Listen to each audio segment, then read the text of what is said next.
Minutes during the trading day on Bloomberg.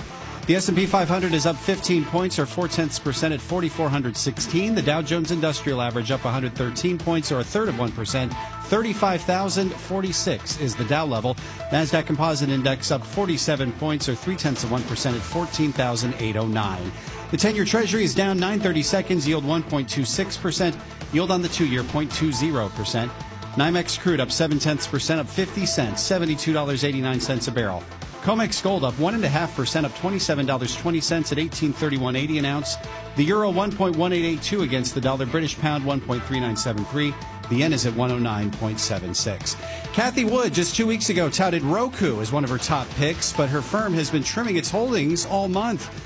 Bloomberg calculations show ARK Investment Management sold another 47,200 Roku shares yesterday, bringing the total divestment since the end of June to about $520,000. Right now, Roku shares are down 1.4%. That's a Bloomberg Business Flash. I'm Nathan Hager. Tom and Paul. Nathan, thanks so much. Amazon out today, and we thought we would really talk about something that's sort of amorphous. Business Flash. I'm Paul, Nathan you Hager. get it. Tom I and Paul. don't. Nathan, and that's thanks this so much. weird modern ad business, which I think is, I mean, it's not Mad Men anymore, is it? No, it's Math Men. Math Men, and Yep. it's Google and Facebook and Amazon's trying to play, right? Yeah, they're the big three. It used to be the big two, but I think Amazon's kind of established Okay. itself as a big alternative. Truly expert on this, Brian Weiser, Group M Global President. We're thrilled he could join us today. Okay, so there's cardboard boxes that pile up in front of Paul Sweeney's door. There's the cloud, which I think I sort of get, AWS. Why does Amazon want to be in this business? What's the profit margin of an ad business? Brian, I really don't understand. Yeah, well, it's almost certainly really, really high. It would be a major source of their cash flow, a major source of their operating income. And I think that's why there should be a lot of interest, certainly among the investor community, because even if it's only $30 billion this year or something in that ballpark, which, by the way, would make them the world's fifth largest seller of advertising and number 3 in most countries on earth outside of China. The margin on that, the contribution margin on that is vastly higher than anything else they could possibly sell. I don't get it. Sir Martin Sorrell, he's like an ad guy. Like, you know, there's people in a room come up with a concept. Does Sir Martin Sorrell want Amazon to win at advertising? Oh, well, you'd have to ask him. I'm asking you. I'm asking what we want. I think what we at the OTT and Group M want is to have a lot of choices for our clients. And you don't want to be dependent on just 1 or 2 sellers of advertising. So it's very important, useful to have a third. It's useful and important to have a fourth. And all the better if you can have a media owner like Amazon who can help tie spending on advertising to sales. Everyone loves that. What's not to like? So, Brian, we've seen just some amazing advertising numbers out of the Facebooks, out of Google, and even Snap and Twitter had some just extraordinary growth numbers. Has the pandemic, has that accelerated the share shift from traditional media to digital? It does appear on margin, yeah, but the thing that's hard to know is that, you know, we think that the drivers of all this growth, like 70-80% kind of growth rates that we're seeing from Google or from Snap or Twitter, the real driver is probably a lot of the smaller marketers out there, whether they're these digital endemics, a lot of the SPAC-driven startups that are spending hundreds of millions of dollars a year on advertising and maybe only generating as much in revenue. That's a major source driver growth. Right? Then you have SMB, small, medium-sized businesses, massive expansion in the economy of the numbers of individual businesses. That is almost certainly driving a lot of growth, especially on Facebook and Google and Amazon. And then you have advertisers in China who are spending money abroad. And by the way, with Amazon, that's probably a major source. Half of all of marketplace vendors originate in China. Wow. And they're almost certainly spending a lot of money on advertising to support their presence there. So, yes, and large brands, absolutely. They are shifting resources to support their e-commerce or their business transformation initiatives, and they're spending money on digital in support of that typically, but not necessarily. Brian, what does that mean for our good friends, the companies that you and I grew up with, the traditional media companies? What's this really mean for their business model? Yeah, I think on balance it's negative, but it's not as, you know, Tom knows this. Going back a long time, I've not been this death of TV guy ever. The decline of television advertising, such as it is a very gradual thing because there is nothing as impactful on what large marketers are trying to do as television. Yeah. But if all of their resources and all of their prioritizations are on things like e-commerce or all things digital, that's going to shift on the balance they're spending. They get replaced to some degree by spending on television from, wait for it, Amazon as a marketer who finds that television is really, really effective. Google and Facebook, also large television advertisers because it works to satisfy their goals. If you're a seller of television, if you're a Comcast, if you're or any given media owner, they're all trying to find ways to tap into these new sources of demand. And so you will see more efforts to make it possible for digital advertisers to spend with them as well. I got 8 more questions. Very quickly here, Brian Weiser. Do you see where news can be in streaming and make revenue there? Oh, absolutely. I mean, personally, I can't wait till the likes of CNN and are available on streaming services. You know, I'm a very happy paying Bloomberg customer. I watch Bloomberg streaming frequently on various devices. I pay for it on a standalone basis. I would love to do that for CNN, but I can't. I'm sure as a subscription product, there's a business there. But if you're CNN or, you know, they don't want to put the flagship channel on, you know, standalone basis because I think that obviously cable operators would have a problem with that. It's the only reason I'm paying for a pay TV subscription right now. Okay. We got more to talk about. Yep. Thank you so much, Brian. Brian Weiser, thank you so much, Group M, as well. Should we point out that SPX record high, Dow record high? It just, you know, I know Lisa Bromwich, she's just, you know, she just shakes her head when she sees these record highs on a daily basis. But, I mean, we've got a Federal Reserve that, you know, we heard yet again tomorrow is going to be very accommodative. The tapering, which the market is now beginning to discount, is going to be gradual. Mm-hmm. It's going to be measured, and I think that's what we're seeing in this marketplace here. Plus, we've had, you know, very good earnings. Gina Martin Adams from Bloomberg Intelligence was out with a research note, kind of putting that into context. What did she say? Just, you know, just really strong numbers. There is margin risk here to earnings going forward, but the companies, at least this quarter and with their guidance, are doing a fairly good job of that. But a lot of companies are talking about some margin pressure here. But the question is, you know, price increases. How much can they push through? We will see. And the dollar weaker, that is of note right now, 91.97 on DXY. That's a new statistic, under a 92, a weaker dollar. Again, the Dow Jones Industrial Average up 140 points, a VIX 17.45. Please stay with us. Amazon, full coverage on Bloomberg Radio this afternoon. This is Bloomberg. Good morning. As a research university, NJIT makes smart technologies even smarter. That's why NJIT graduate and civil engineer Anya O'Dwyer says the university is so important for her industry. Construction and civil engineering is always going to have cranes and, you know, people and movement, but how we're designing and implementing things, that's what's changing. We have millions of data points now that we never had before, and that's allowed us to think about planning and design in a way that we haven't done so before. NJIT is very much at the forefront of that. Collecting data, understanding data, manipulating data, having access to a facility like NJIT, which is constantly focused on research and innovation, is so important for the industry and what it means to be designing for smarter systems. NJIT, New Jersey Institute of Technology. Learn more at njit.edu. Wake up and text. Text and eat. Text and catch the bus. Text and miss your stop.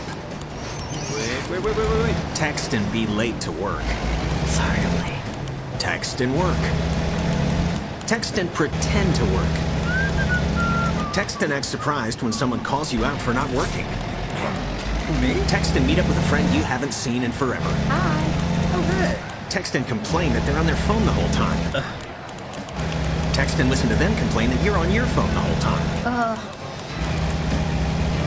Text and whatever. But when you get behind the wheel, give your phone to a passenger. Put it in the glove box. Just don't text and drive. Visit stoptextsstopwrecks.org. The public service announcement brought to you by the National Highway Traffic Safety Administration and the Ad Council.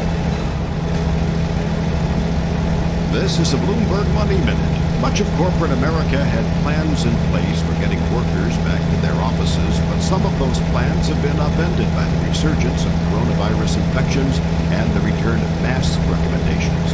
Google and Lyft have pushed back their return to office dates. Twitter has closed offices in San Francisco and New York that have recently reopened. Apple announced that face masks will be back at most of its stores. Walt Disney is again mandating masks at its theme parks in Florida and California. The shutdown of hotels, restaurants, and transit systems present a real challenge for flight crews for American and Southwest Airlines to find rooms, meals, and transportation. Some flight attendants have been forced to sleep at airports. Crew fatigue is a problem that could lead to flight delays. Economy class passengers taking long flights on United Airlines will soon be able to pre-order meals, snacks, and beverages. Stocks have opened higher. Jeff Bellinger, Bloomberg Radio. When will you be able to go to a meeting where nobody smells like hand sanitizer? Who knows? But we can give you the latest business and financial news, fragrance-free. Let's tease out some of what you just said. Are there tools in the toolbox for the Fed? Does that point to the need for continued monetary support? Bloomberg Radio, the Bloomberg Business app, and BloombergRadio.com. You do realize the mark that this is having on a younger generation. Bloomberg, the world is listening. Broadcasting 24 hours a day at Bloomberg.com, on the Bloomberg Business app, and at Bloomberg Quick Take. This is Bloomberg Radio. This is Bloomberg Markets with Paul Sweeney and Matt Miller. How do you kind of view the volatility in the marketplace here? Everyone's focused on the vaccine rollout. Companies across industries really trying to shore up their balance sheets. These equity indexes just keep going up. Breaking market news and insight from Bloomberg experts. The strong dollar policy, I think, is a lot of its rhetoric. Because of all the dislocations, there's always relative value trades that you could be doing. The only issue is how hot can home prices go. It's the uncertainty, I think, that is really spooking everyone. This is Bloomberg Markets with Paul Sweeney and Matt Miller on Bloomberg Radio. Good Thursday morning from the Bloomberg Interactive Broker Studio in New York City to our worldwide audience. We will drive the conversation forward for the next couple of hours. We're going to have Robinhood's going public this morning. This is a big deal, $2.1 billion IPO. We're going to have the CEO, Vlad Tenev, at 11:30. We're carrying that with radio and television, so that'll be a fascinating discussion. I'm going to place a bet here. I do not believe the shares will be trading by 11:30. Really? Yeah. No. As we were talking about, we talked about this a couple times. It takes the NASDAQ, for some reason, a long time on these big IPOs. I just think of Facebook, the debacle, but many followed since then, and they just don't seem to price until the afternoon. Yeah, it's going to be interesting. They really want to get these things open by 10:30, 11, but we'll see how that goes. We'll have that coming up. Plus, all the stuff on the markets. But first, let's go to Greg Jarrett and get a Bloomberg Business Flash. Greg. We're off earlier highs, Paul, but we're still up, climbing toward record highs as the latest read on the economy eased concerns about inflation and how long the Fed will maintain its ultra-accommodating policies. But how are you investing? Luke Kawa, UBS asset management asset allocation strategist, tells Bloomberg when making decisions on asset allocation, you need to figure out just who to listen to. That would be Luke Kawa making that statement here on Bloomberg Radio. Let me check the markets right now. The S&P 500 is up 0.4%, up 17. The Dow's up 0.4%, up 143, and the Nasdaq is up 0.2%, up 27. The 10-year is down 10/30 seconds with a yield of 1.26%. West Texas Intermediate crude is up 0.5% at 72.74 a barrel, with COMEX gold up 1.5% at 18.3160 an ounce. The dollar yen is at 109.80. The euro, $1.1883, and the British pound, $1.3972. Nikola Corporation founder and former chairman Trevor Milton has been charged by prosecutors with making false statements to investors in the electric vehicle startup. The company's shares fell the most in almost 5 months. The story makes a very interesting read on the terminal. Right now, Nikola is down 8.8%. That is a Bloomberg Business Flash. Bloomberg Markets continues now with Matt Miller and Paul Sweeney. That's correct. It's me and Paul. We're here with you, and we got Dave Wilson in the studio as well talk about what's going on in the markets. We do see gains here. Are we back at all-time highs again? Yeah, Intraday. something like that. Yeah. Absolutely. Bouncing around a bit, but higher. When you look at the 11 main industry groups in the S&P 500, they're all up except for communications services. And that's where you find Facebook. Yep. Their numbers out late yesterday, not going over so well. Facebook down 3.8%. It's sort of a mixed bag this week so far for big tech. We'll see what Amazon.com delivers as their results are due after the close today. Beyond that, it's not like you can necessarily kind of pick out a pattern in terms of what's up so easily at this point. Real estate and materials leading the gains in the S&P 500 at the moment. You know, it's interesting. I was just looking at MasterCard had some numbers out, and I got to think, the MasterCard is saying they think a longer-term trend towards more credit card usage. And I tell you, if I think I might be like the poster child for that, because I was a big cash use person prior to the pandemic, and I would say my credit card usage for just daily little things, which I never did, is much higher than it was. When you take a taxi here in New York, do you pay with a credit card? Now I pay with the app. I pay with an app. Well, okay, same idea, though. Same idea. I mean, exactly. to the extent but, that, Here's a great example. So I have my credit card and my Apple Pay, so I use that for the subway. So I just tap my phone on the subway. Yep. I mean, yeah, so anyway, the MasterCard, I'd see the stock's up a couple of percent today. Right. It means there's some kind of a payment intermediary Yes. involved. That's the key in all this. Yeah, I mean, when you look at MasterCard's numbers, just looking at how Visa did, because their results are already out, and the shares kind of backed off. So they fell 1.6% in the wake of results, and that was yesterday when the stock moved. MasterCard, a different story, up about 2% at the moment. So clearly, people are liking, not only the second quarter, but the concept that this company does see things kind of picking up from here, especially as. But not one PayPal. of these days the coronavirus will fade. And anyway. But not PayPal. PayPal's getting crushed. Yeah, I mean, there's so much of a competition, in a sense, between those traditional kinds of payment networks and, the ones that are really developed online, and PayPal's part of that. Thing is, though, Matt, it used to be part of eBay, and then they were split up. Yeah. But also, my PayPal account is connected to my MasterCard. Well, there you go. I mean, that's a whole different story. But in any case, it turns out that eBay is kind of, gradually pulling away from having PayPal as an option for purchases on its site, and more so than the folks at PayPal had expected in terms of the timing. So that's why we're seeing that stock getting beaten up after earnings. PayPal at the moment down 6.3%. That's one of the biggest declines on the day in the S&P 500. Don't forget who started PayPal. My man Elon and his boy Peter. Yep. And I think there was one other dude involved. Yeah, there were a few co-founders back in the day. Tesla's up 2%. One of my favorite stocks I've recommended almost my entire career when I was on the sell side was Comcast. It was basically a management story. I just kind of thought the management was so buttoned down. And stock hitting an all-time high today, some good numbers. It's got a $272 billion market cap. But they put out some good numbers today, Dave, and it's all about broadband. It's not even a cable TV company anymore. It's more of just kind of an internet connection company. Well, that piece of it anyway, of course, you got to remember NBC Universal is part of that. So, they have a lot of tentacles, you might say. 354,000 internet customers added in the latest quarter, more than analysts were anticipating. And, what jumped out at me, just kind of looking at the overview of the results, is the theme park business.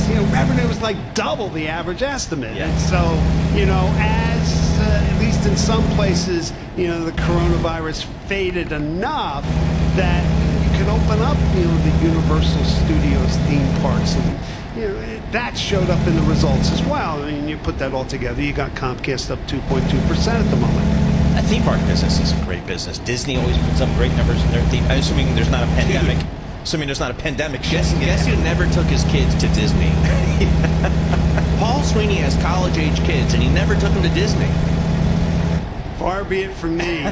That's so un-American. People are asking me, how'd you do it? Boy, but the bigger question is, how'd you do it and then cover the company? Exactly. Plus, he's been to every Disney himself, right? You've been to around the world. Everyone around the world. Shanghai, Paris, One's LA, better than the next. They know what they're doing there. And but the theme park business, whether you're Comcast owning the Universal stuff or Disney, it's just it's a kind of a mid-teens operating income earnings grower. I mean, just every year. It takes a ton of capital. That's the issue, when you're building those rides and everything. But it's been a good business. By the way, before we go, I woke up at like midnight today because I had an early interview with Herbert Diess. Of course, they're 6 hours ahead, so for him it wasn't CEO of Volkswagen, folks. The CEO of Volkswagen. I talked to the CEO of Airbus a couple minutes later. No big deal.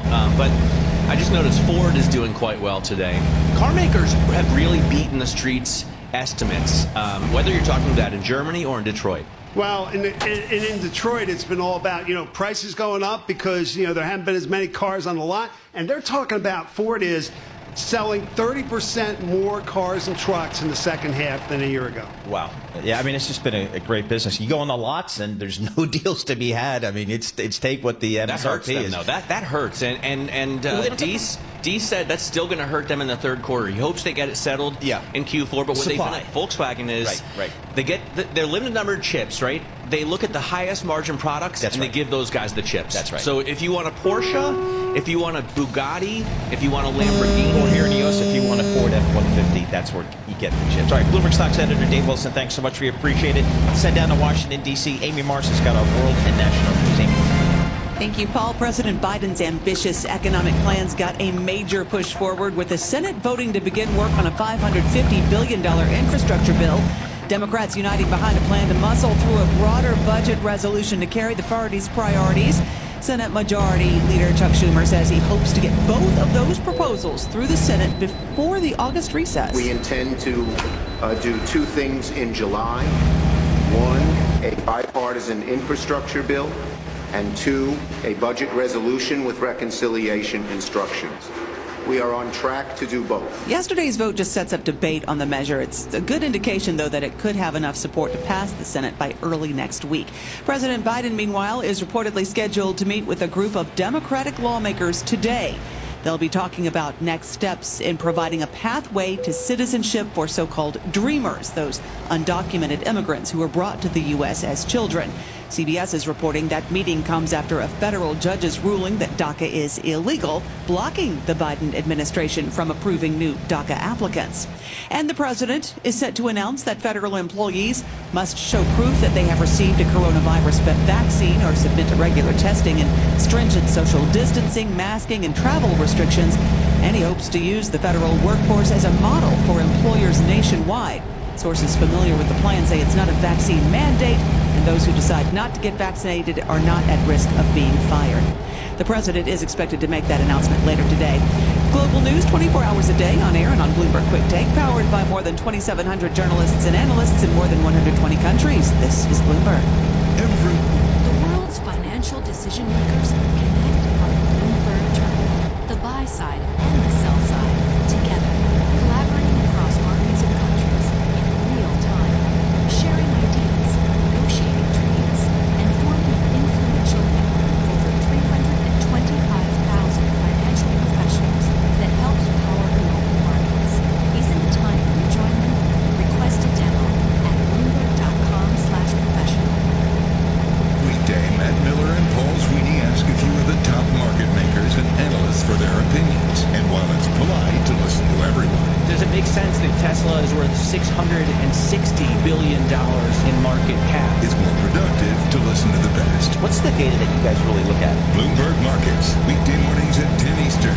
What do you expect from Jerome Powell? On Bloomberg Radio, the Bloomberg Business app, and BloombergRadio.com. Bloomberg, the world is listening. And Mama, how you feeling? Great, and I'm ready for you today. I'm checking in on ya. Morning meditation? Check. Dressed and ready to work out? Check. Check your blood pressure yet? And check. Boom! Great job, Mom. And about those gold earrings? No, ma'am. Now more than ever, it's important that we protect our hearts and the hearts of those we love. Monitor your blood pressure daily and help each other stay motivated. Rally your squad to take the online pledge at releasethepressure.org. Brought to you by the Release the Pressure Coalition and the Ad Council. Where are today's real testing grounds for the latest innovation? Places where advancements in health, transportation, and business happen every day. Cities. Today, cities lead the way, taking local solves and turning them into global solutions. Now, introducing Bloomberg City Lab, a new platform covering the present and future of global cities. Learn more at Bloomberg.com/CityLab. Brought to you in partnership with Hyundai. Hi everyone, Al Roker here. As a guy with his own catchphrase, I appreciate that Smokey's only said, "Only you can prevent wildfires." But I'm filling it because there's a lot more to report. Like when there are parched or windy conditions out there, you gotta be extra careful with things like burning yard waste. After all, wildfires can start anywhere, even in your neck of the woods. Go to SmokeyBear.com to learn more about wildfire prevention. Brought to you by the U.S. Forest Service, your state forester, and the Ad Council. We used to take our freedom of movement for granted. Not anymore. It's not just the people who work for the airline. And it's natural to feel grateful for the things that kept you going. Does America have a chance to lose our advantage? Can we get to herd immunity fast enough so that we'll be in good shape? But really, we were just doing our jobs. Oxford University is starting a study on patients who've recovered from COVID. Bloomberg Radio, the Bloomberg Business app, and BloombergRadio.com. Bloomberg, the world is listening. Carol Masser and Bloomberg Quick Takes Tim Stenevec. They keep such a careful eye on business trends and developments. You'd guess there are more than two of them. Nope, they're just that good. What do you still want to see from the CDC? Bloomberg Business Week. They cross different parts of our investment world. Is that an actual competitor for wireline broadband? Weekday afternoons at 2 Eastern on Bloomberg Radio, the Bloomberg Business app, and BloombergRadio.com. Bloomberg, the world is listening. And what you doing with your phone? Taking pictures? No, I'm asking questions. Like what? Hey, Bobo, do flowers have best friends? I'm sorry. I'm afraid I don't know that. Hey, follow me. I want to show you something. Look, flowers do have best friends. Whoa. Some answers can only be found in nature. Discover the unsearchable. Visit discovertheforest.org to find a trail near you. Brought to you by the United States Forest Service and the Ad Council. Burden LLP Accountants and Advisors presents Tax Chat with Richard Goldstein, Senior Principal and Co-Leader of Burden State and Local Tax Practice. COVID-19 pandemic state and local government restrictions have caused many people to shelter in place outside their primary state of residence. The new normal of remote working has proliferated potentially costly state and local tax residency issues. For example, if you live in Manhattan but have been residing and working in Connecticut because of the pandemic, you may be a resident of one or both states and potentially taxed twice on the same income. At Burden, we help clients develop a plan to address double residency concerns and non-resident income allocation to minimize their overall tax liability. If you're a high net worth individual or a business owner, let Burden help protect you, your family, and your business. For more Tax Chat from Burden Accountants and Advisors, visit BurdenLLP.com. That's BERDONLLP.com. Burden Accountants and Advisors. We listen, we solve, we do. Economics. All this doom and gloom was out there. Finance. Do you see this as a technical correction? Investment. What are you looking at to give you some sort of compass through this period? The Bloomberg Surveillance Podcast. Lots and lots of talk about what the Fed should and shouldn't do. Tom Keene, Jonathan Farrow, Lisa Abramowitz, and the names that shape the world's markets. We speak with Professor Schiller of Yale University. Bloomberg Surveillance. Listen today at Bloomberg.com, the Bloomberg Business app, or subscribe on Apple Podcasts.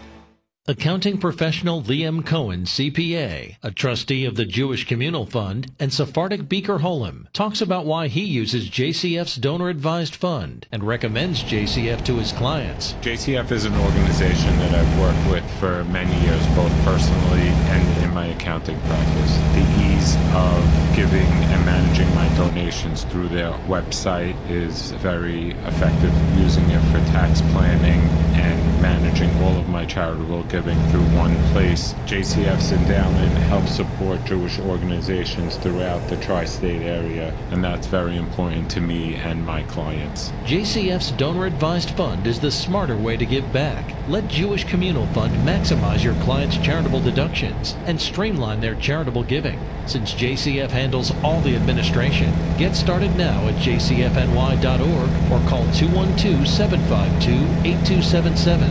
We have a gift for giving. news, headlines, and breaking news 24 hours a day at Bloomberg.com, the Bloomberg Business app, and at Bloomberg Quick Take. This is a Bloomberg Business Flash. It's green. In fact, the S&P did touch an all-time high as all three of the major indices advanced here in the U.S. Ford rallied after a surprise profit. Ford right now is up 5.9%. We also had a situation with Facebook that weighed on the NASDAQ after the social media company gave a cautious outlook.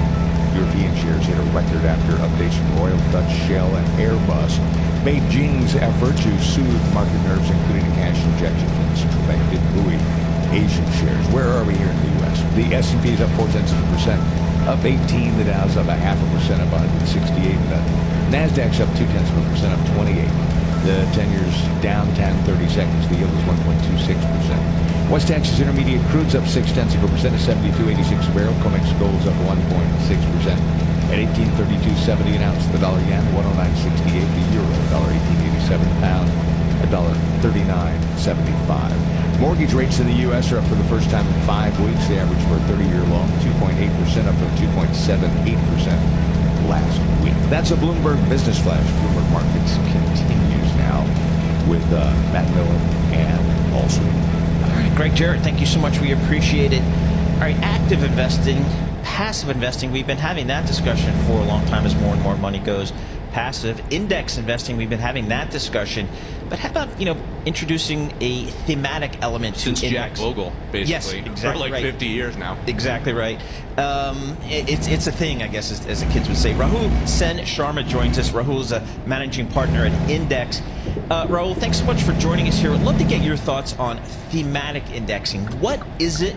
And kind of give us a sense of where it is in the marketplace right now. Absolutely. Thanks for having me on, guys. So, at a very high level, thematic indexing is building an index that gains exposure or targets a particular theme. So you could look at a theme like cloud computing, for example, or cybersecurity, or robotics, or clean energy.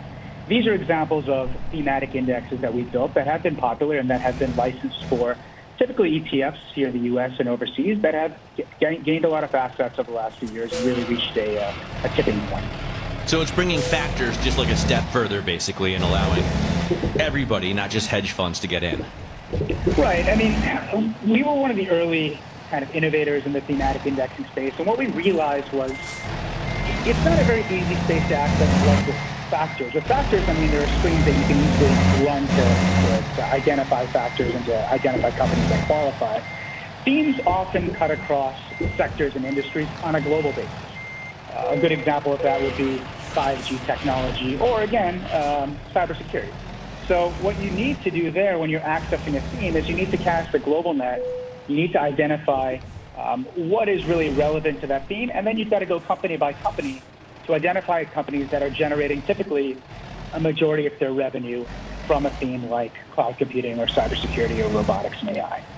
So it is different than factor, but it is kind of a logical extension there, and it does solve a problem, right? I mean, you hear all the time about people who are very interested in looking at or gaining exposure to a particular concept, but they don't really know where to start, right? They might have one company that they know or a few companies, but when it comes to a thematic index, we've really done the research for them, and they can gain exposure to an entire theme and the companies within that theme through an index and through an ETF. All right, so Rahul, here's the dumb question of this segment. What's the difference between thematic indexing and buying an ETF? Well, you cannot invest directly in an index. So the way it typically works is we will build an index, and then we will license it to an ETF issuer, and the ETF issuer will launch a fund that tracks the index. Now, a very simple example that most of you guys would know would be the S&P 500 with SPY or IBB. That's an ETF that tracks an index. We do the same with other ETF issuers. What's some of the... It's basically screening, right? The hard part is screening these things. So that's what you're saying is when you look at ESG, I mean, or when you look at space, for example, it's not so easy to screen as profitability or buybacks or something where you can just super easily use the Bloomberg to do it. And there's a lot of choice out there. Do you have difficulty making those choices when you're looking at certain themes? Because I imagine you could cast the net wide, and you could also be, for example, space. You could just do rockets and satellites, but you could also look at telecoms and LiDAR and a whole bunch of other things.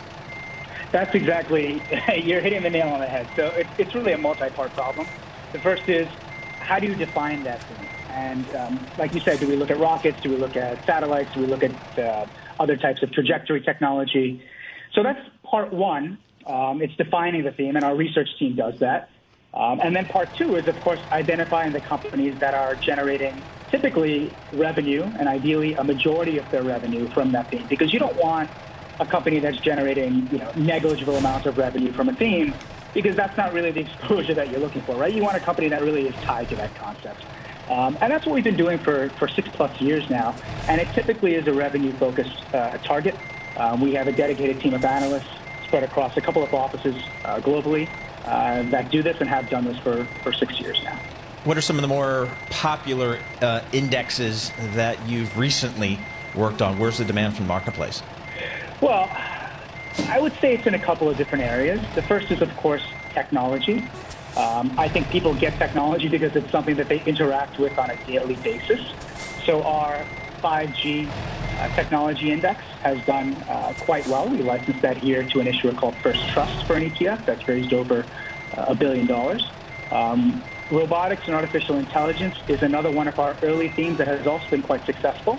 That's with an ETF here with Global X Funds. That's raised over $2.5 billion. And then, of course, another one that has been in the news a lot lately has been infrastructure. So we have the U.S. Infrastructure Index that we built probably around 5 years ago now that has recently taken off and, again, has a few $1 billion in it. And healthcare. Healthcare as well, working from home, cloud computing. And now we've also seen clean energy really, I think, start to hit a critical mass from a business perspective. And as a result, people are starting to look at it more from an investment perspective as well. By the way, infrastructure is the perfect example of something that would be difficult to define because 50% of Americans think of it as just roads, bridges, and airports, and 50%, I'm thinking basically there's a Republican-Democrat split, right?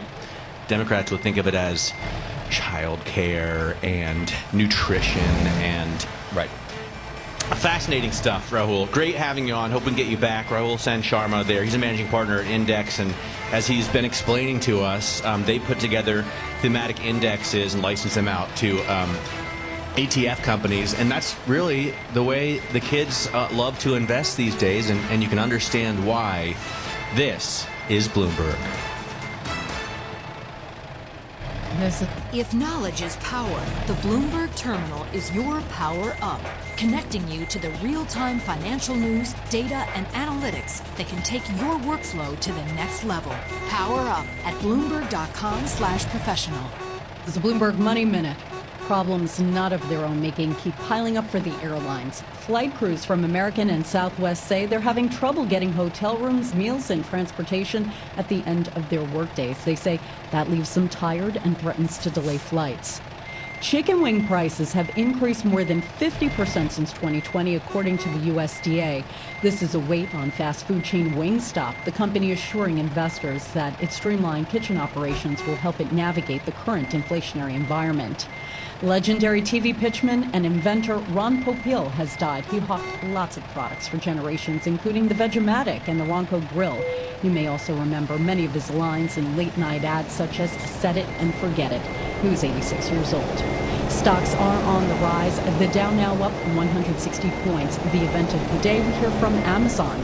Its online business expected to see a boost from the move of Prime Day into the second quarter. Courtney Donahoe, Bloomberg Radio.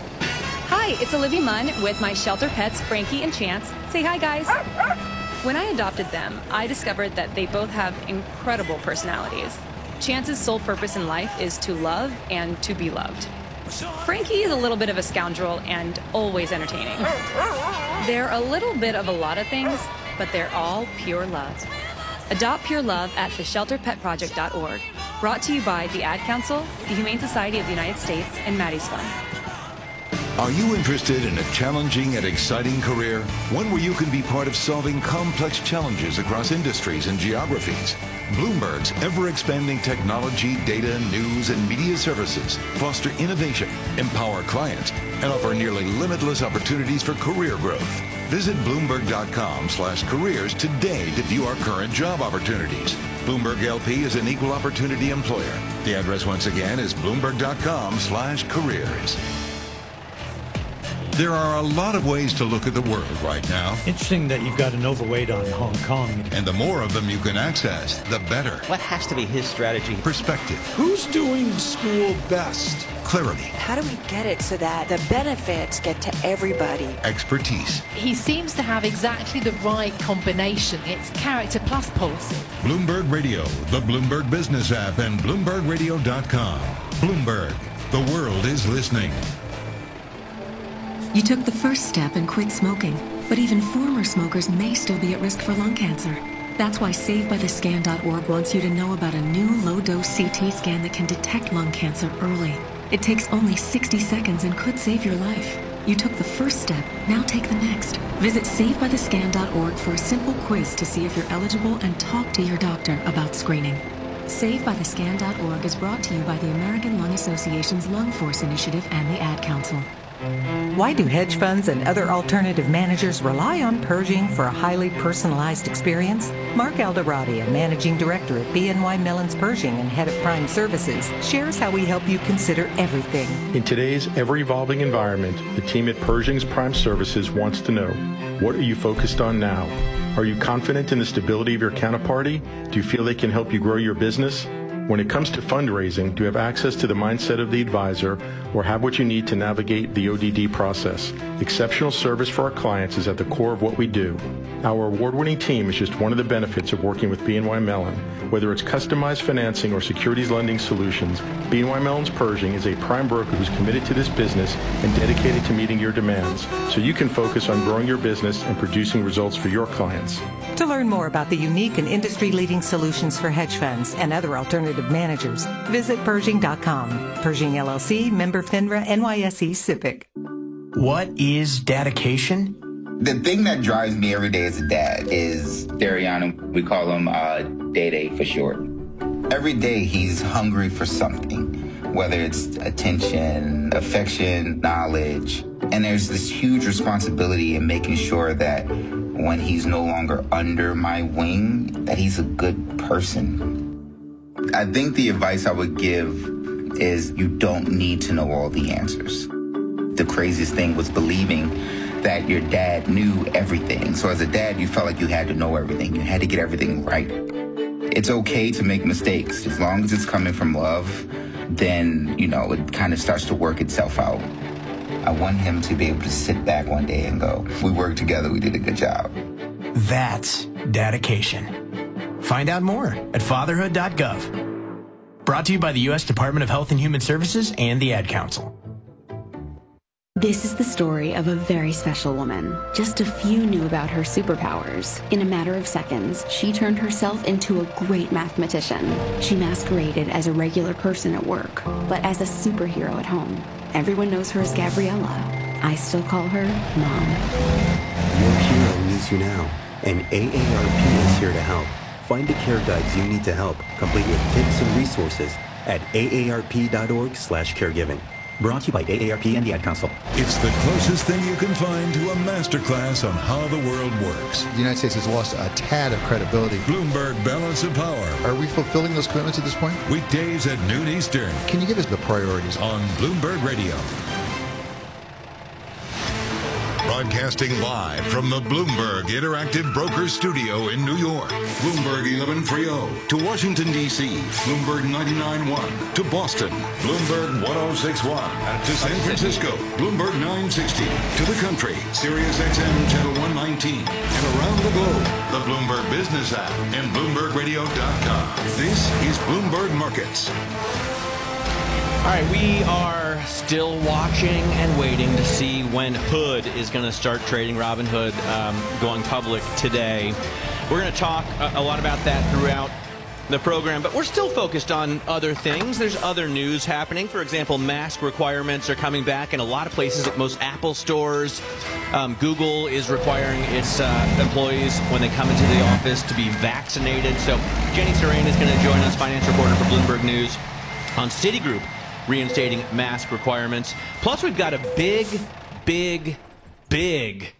take today. Jessica Bryce, Bloomberg senior editor for Latin America News, on her big take story, Brazil's rainforest is approaching the point of no return. I love this one this morning, and the coolest thing is it's like a books on tape. Yeah. So you can click listen to this story, and we have like a super professional guy. Awesome. More professional than you or I actually narrating it. So that was what I did this morning when I was waiting around at 1 o'clock in the morning. All right, let's get over to Greg Jarrett for your Bloomberg Business Flash. Greg?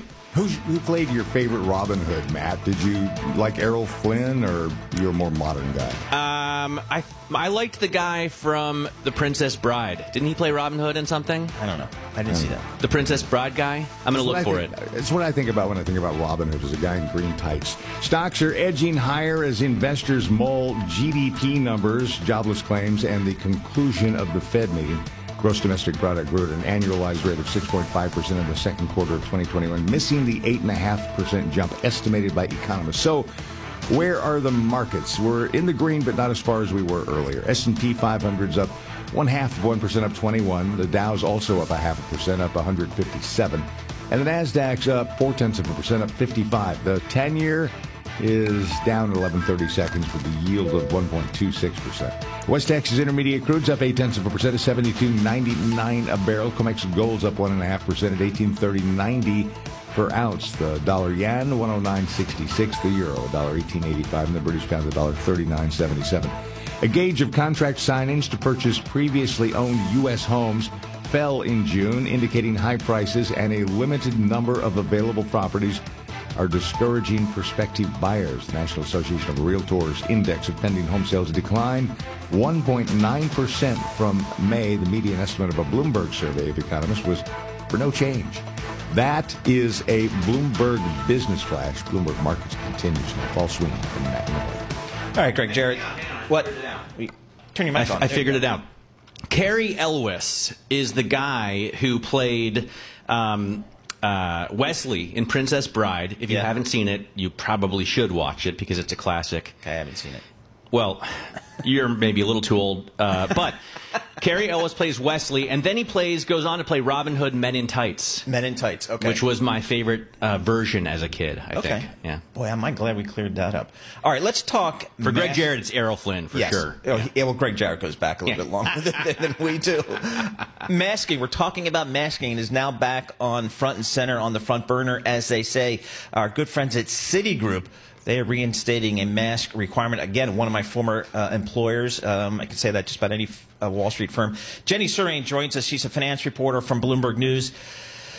She went to the University of North Carolina, Chapel Hill, so I'll have to speak slowly for Jenny. But Jenny, thanks for coming in. She's in our Bloomberg Interactive Broker studio, which makes it even better. What's going on at Citi? So Citi is bringing back their mask requirement. So folks in their offices, even if you're vaccinated, will have to wear a mask. You're allowed to take it off at your desk or when you're eating in their cafeteria, but otherwise, masks are back.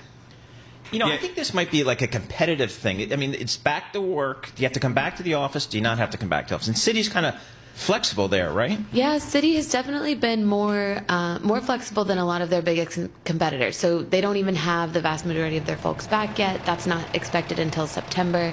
So it's definitely a different take than what you're seeing over at Goldman or JP Morgan, where they basically said everyone needs to be back, and that process started a few weeks ago. So maybe that's why you're seeing this little bit of a divergence on the mask front too.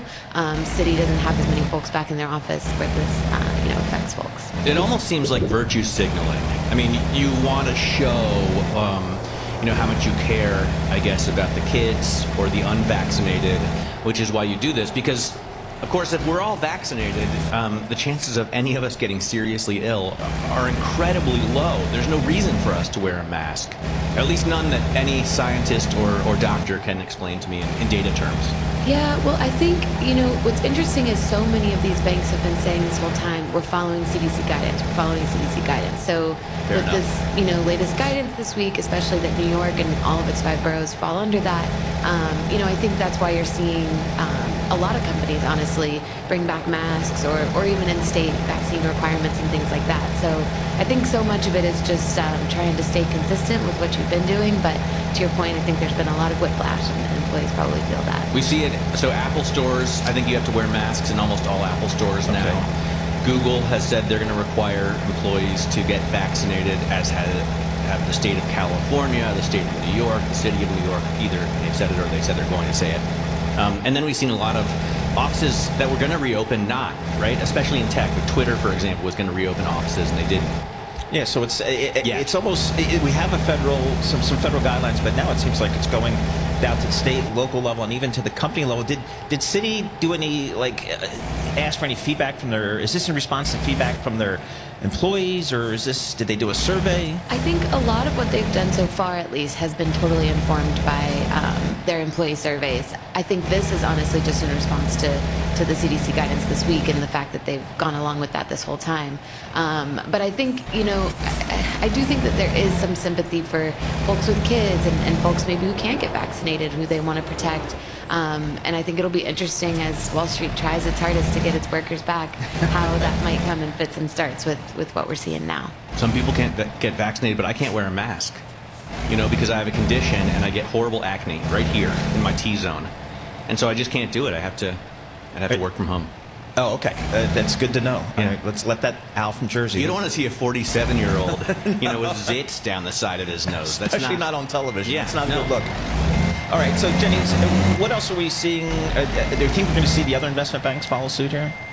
It'll be interesting to see, because I think, like we said earlier, the other investment banks have maybe taken a more aggressive approach to bringing folks back, and they have a lot more people in their offices, and so it would be a bigger change for more people at places like Goldman or JP Morgan. So we're definitely asking, we're trying to get that answer, but they're in a different position. They really came out on their front foot this past few weeks, getting those folks back, and so So if you were to speculate, it would be that Goldman and JP Morgan go the route of saying, you have to get a vaccination, requiring vaccinations, whereas Citi is like, everybody gets an award and everyone has to wear a mask. Right?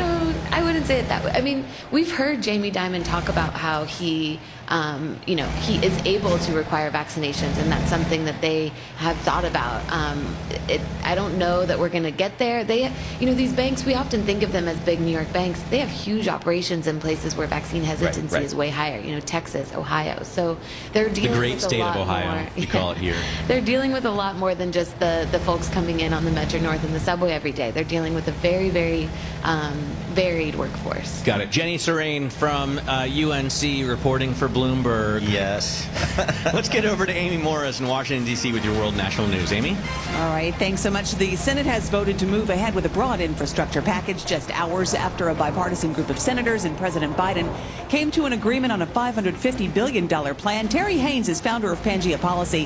He tells Bloomberg Daybreak there's a good chance the deal will pass, but probably not until October. When I say October is the end of the fiscal year, comes to the end of September, and you have annual spending and the debt limit or debt ceiling that needs to be dealt with. Pangea Policy founder Terry Haynes says the deal will also likely be held up in the House after it passes the Senate. Pfizer has released data this week suggesting efficacy for its COVID-19 vaccine starts to slide after about 6 months. That's about 84% efficacy, down from 96%. Bloomberg senior pharmaceutical analyst Sam Pizzelli telling Bloomberg Daybreak that's not a surprise. Given that we see more and more data that suggests that level of antibody correlates with or is associated with a lower risk of infection, then as that falls, you would expect the infection to go up. Pizzelli says to remember that data was referring to mild infections. He says they need more information. And Sunisa Lee is the new Olympic women's all-around champion, retaining the gold medal for the U.S. This after the departure of her teammate, Simone Biles. Global news 24 hours a day on air and on Bloomberg Quick Take, powered by more than 2,700 journalists and analysts in more than 120 countries. I'm Amy Morris. This is Bloomberg. asset. The world's financial decision makers connect on the Bloomberg terminal, sharing ideas, negotiating trades, and forming an influential network that helps power global markets. Isn't it time you join them? Bloomberg.com/professional.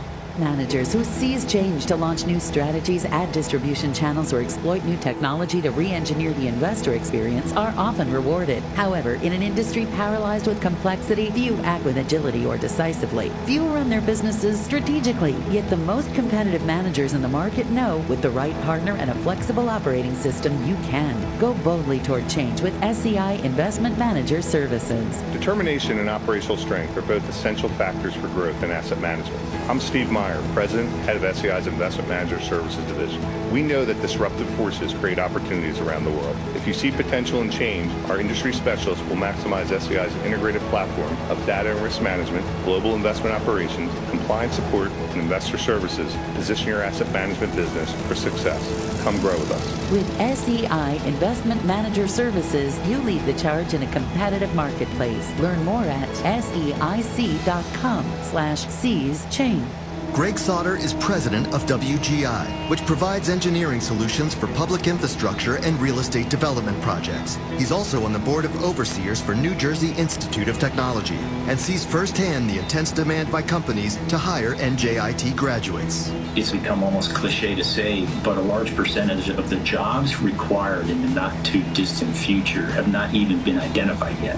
What that means is we need graduates with problem-solving skills and an understanding of technology, technological dexterity, to be the leaders and innovators of the future. NJIT is rising to that challenge. It's not just about the engineering and the science, but it's also about the application of those in problem solving. Understanding how to apply is something that NJIT is outstanding at, and that's one of the reasons that their student body, that their graduates are sought after. NJIT, New Jersey Institute of Technology. Learn more at njit.edu. In-depth analysis, concise reporting, need-to-know global business news. Around the world and across the markets, Bloomberg connects the dots for decision makers. Stay on top of today's headlines. Follow big breakthroughs in tech. Understand the latest political issues. See how the world's wealthiest are spending their money. Track what's happening in the markets, and much more. Subscribe today to Bloomberg, the global standard for business reporting. Get it all at Bloomberg.com/subscriptions. Burden LLP Accountants and Advisors presents Tax Chat with Mayor Mintz, partner and co-leader of Burden's real estate practice. Whether it's because of the COVID-19 pandemic or not, it is essential for anyone negotiating a deal to understand the underlying economic assumptions and the current market. From buying or selling assets to forming a joint venture, it's important to work with a sophisticated tax advisor who understands how the changing tax law may impact the structure of the deal. At Burden, we leverage our more than 100 years of transactional experience to help guide clients through the complexities of these structures and ensure that they understand any potential tax impact. If you're a high net worth individual or business owner, let Burden help protect you, your family, and your business. For more Tax Chat from Burden, visit burdenllp.com. That's BERDONLLP.com. Burden Accountants and Advisors. We listen, we solve, we do. I want to get back to being in my community group. I want to continue having a soccer season. So I can throw parties again. So I can go to her parties. It'd really be nice to dine in instead of getting delivery for a change. So I can feel safe and protected for myself and my students. We each have our own reason for why we're getting vaccinated against COVID-19. What will yours be? Visit getvaccineanswers.org for information on the COVID-19 vaccines. It's up to you. Brought to you by the Ad Council. Hey, Dad, your prescription will be ready in just a minute. Hey, Dad, your laundry will be ready in just a minute. Dad, your lunch will be ready in just a minute. Hey, honey, why don't you take a minute? When you help care for a loved one, you give them as much time as you can, making sure they're safe and comfortable. But it's just as important that you take some time for yourself.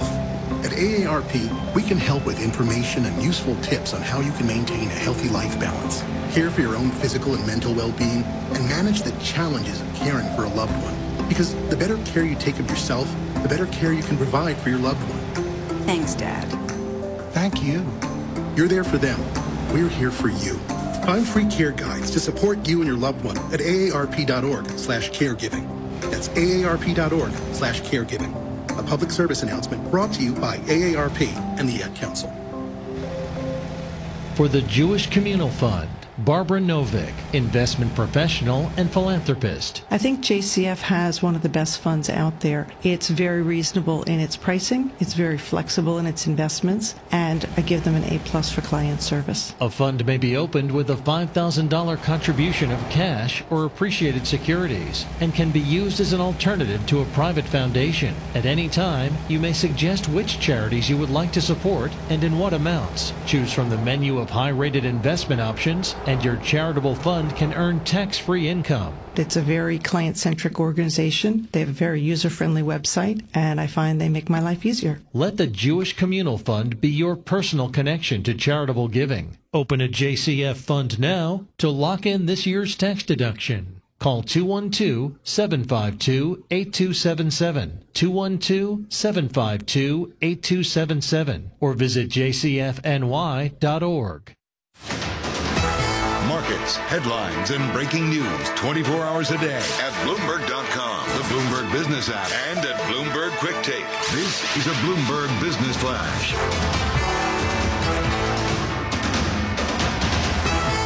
Stocks are climbing toward record highs as the latest read on the economy eases concerns about inflation on how long the Federal Reserve will maintain its ultra-accommodative policies. Let's check the markets as we bump up. Sometimes we're sliding back south, but we're not in the red ever so far. The S&P is up 0.5%, up 23. The Dow Jones Industrial Average is up 0.5%, up 193. And the Nasdaq's up 0.3%, up 50.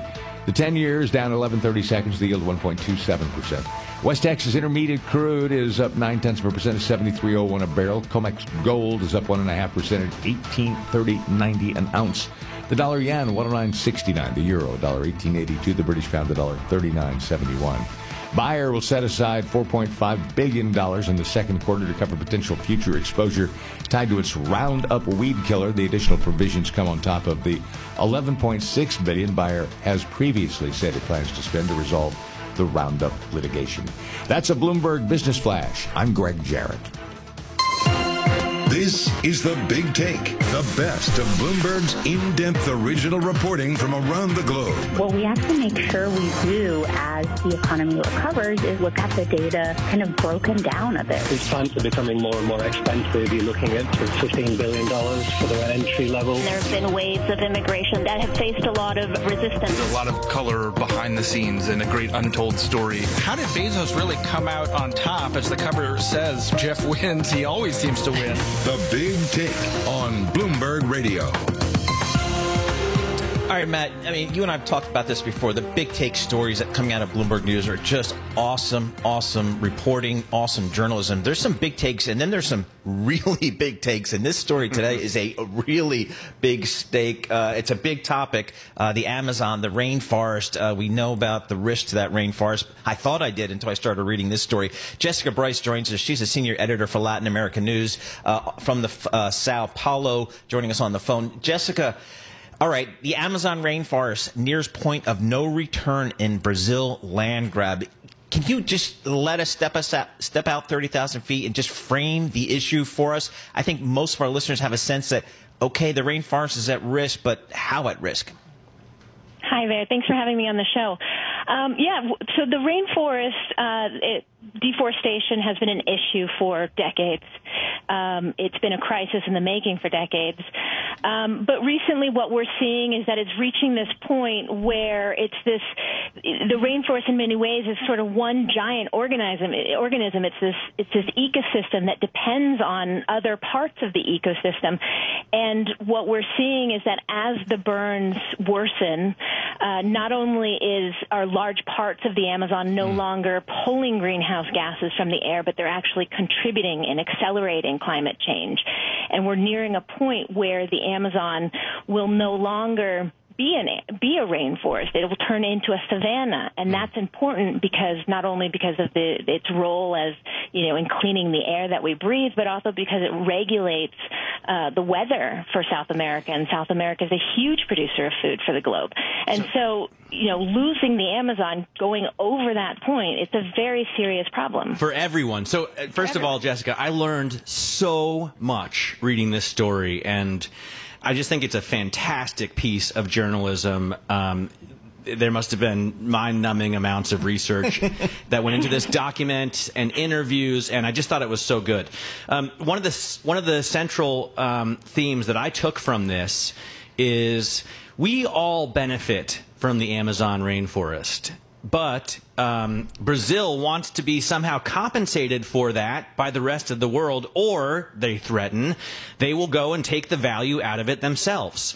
And, you interviewed so many people who were just so poor they didn't have shoes and went into this rainforest in order to make a living. I mean, what else are they going to do, right? Unless the rest of the world steps in and helps Brazil do something, because it doesn't seem really fair if we all enjoy a resource that they have to foot the bill or carry the debt, or however you want to see it. Absolutely, and that's a key part of the argument and sort of the culture and the mindset down here in Brazil. Deforestation has been tragic. Brazil has lost a lot of its Amazon. It still has 80% or so of its natural vegetation, which covers two-thirds of the land in Brazil. The government's argument is that there's no other country in the world that really has that much rainforest and has preserved that much of its natural forest, and it's not wrong, right? However, it is an incredibly important resource in terms of cleaning the air, but also in the commodities it holds. And yet Brazil and the 24 million people who live around the Amazon are incredibly poor, right? What you're seeing, however, is that this argument of we need to help the poor is being manipulated in a way, and of course. Right, and so that the poor are being, they do go in there and they are driving a lot of this deforestation, but that land often ends up into, it turns into sort of industrial farming operations. Well, and they'd probably be poor no matter what. I think it's a lot like the Middle East, right? In that, most of the world's oil reserves are there, and we have to all pay to use them. And as a result, there are so many billionaire Saudi princes. In this case, it is as if, though, we're all getting that oil for free. And that's, I think, the good part of Bolsonaro's argument. Of course, the bad part is he doesn't really care about this resource, it seems, from the story. And he's willing to just shred it. Right, and one of the arguments the Bolsonaro government has really pushed for payments to private property owners in order to preserve their forest. A system like that would be incredibly problematic, not only because Brazil has a history of corruption, just terrible corruption down here, but also the forest that's being preserved is not as efficient in cleaning our air and producing the rains that we need as the native forest. And by that I mean that these forests, the Amazon has these magnificent hardwoods that are just hundreds of years old, and they're 11 feet in diameter. And even if you're preserving the forest, the private property owners are preserving that forest, they're still cutting down those trees because there's demand in global export markets for those trees. And so the system in which they're proposing, the solution in which they're proposing, is very problematic. Is there any solution that is being embraced by the world's economy, some of the world's governing bodies, to perhaps, is there a solution out there that some people can coalesce around? I think that the narrative, the solution that the world is talking about, that narrative needs to change. What's happening is that there's a problem with the land policy and here in Brazil, and this, the government incentives that really push people to drive to deforest the Amazon. The world is valuing that deforestation because they're buying all of the products that come from the Amazon region.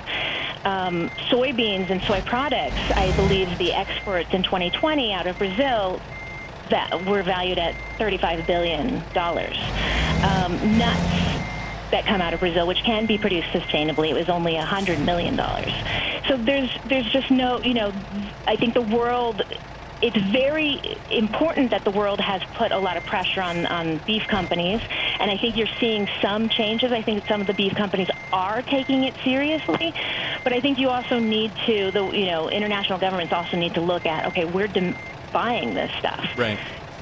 Maybe we need to rethink our demand, and because the world does have great power in making those sort of demands if they want to. But it's not like we're going to ever not want to buy as much beef as we can or Brazilian mahogany. I think it seems to me eventually we're going to have to pay up. But the story is incredible, and I so want to see these rainforests. It sounds just unbelievably beautiful. Jessica Bryce, senior editor for Latin American News. This is Bloomberg. If trying...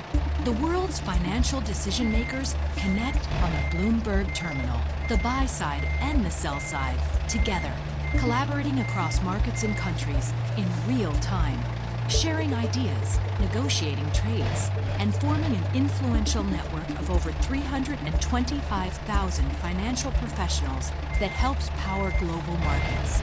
Isn't it time you join them? Request a demo at bloomberg.com/professional. To figure out the future of your business is keeping you up at night. Are you seeing it come back at all? At least you have company. You're hoping to get political pressure. Do you expect the euro to strengthen? Why even have this hearing? Bloomberg Radio. Bloomberg. The world is listening. This is the Bloomberg Green Business Report. Scientists who have studied climate change say world leaders can either find a way to curb greenhouse gas emissions or get used to deadly heat waves. Researchers at the Swiss Federal Institute of Technology found that the likelihood of record-shattering heat waves increases with the rate at which the climate heats up. The Daily Mail reports the team determined that through 2050, week-long heat waves will be up to 7 times more likely than they are now if the planet continues to warm at the current rate. The probability of killer heat will increase even more after 2050. The researchers ran climate simulations to study the likelihood of week-long record-shattering heat waves under various future emission scenarios, and there is some hope for the future. The scientists say that if human-induced warming is successfully stabilized by aggressive mitigation, there would still be more frequent and intensive heat waves than in the past, but record-breaking extremes would be less likely. Jeff Bellinger, Bloomberg Radio. What's the true value of your custodial relationship? Ben Harrison of BNY Mellon's Pershing explains. As sophisticated investors demand more from their advisors, advisory firms, in turn, need to rely on their custodian to help them grow their complex businesses.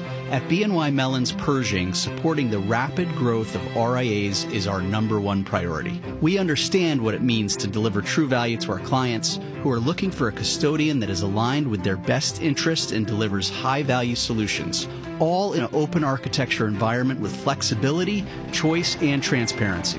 Learn why so many of the largest advisory firms turn to us for the financial strength, resiliency, and high-touch service that BNY Mellon Pershing provides. When you work with Pershing, we put your business first. Can your custodian say that?